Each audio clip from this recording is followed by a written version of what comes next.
giant barrier to keep oil out of the Arkansas River. That's been a massive project the HF Sinclair refinery has been working on over the past year. As Channel 8's Burt Mumlow reports, tonight they gave the public an update on their efforts. Burt.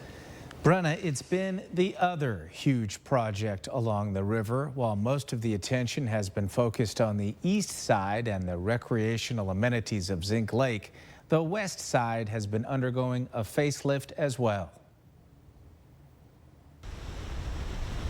It's one of the newest additions to the Arkansas River, a massive 800-foot containment cap installed by HF Sinclair. Right there, so it looks really nice. Tonight, company officials held a community meeting to update the public on their efforts to prevent oil seepage into the river. So there are numerous layers under here that accomplish the goal of the cap. The cap was completed in just 16 months to align with the city's goal to open Zinc Lake by Labor Day. It stops the floating oil so you don't come up greasy when you dive in the water. Community activist Fred Storer, his thoughts on the cap? It hasn't really been tested against the operational plans for the new lake.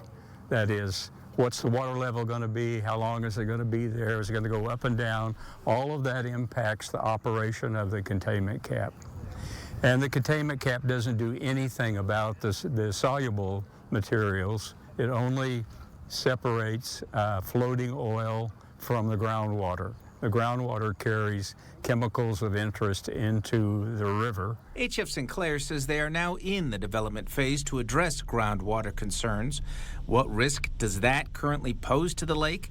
That's what resident Kelsey Royce asked. At what point does El Napo groundwater contamination become surface water contamination that we are at risk of within the footprint of Zinc Lake?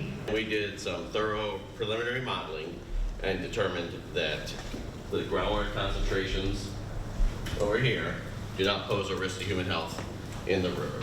Progress from HF Sinclair, a containment cap keeping oil sheens out of the river, but doing little to contain skepticism by some that they could be doing more. They're trying to deal with the problems and spend as little money as possible. That's the name of the game. HF Sinclair declined a request for an interview. Burt Mumlow, News Channel 8.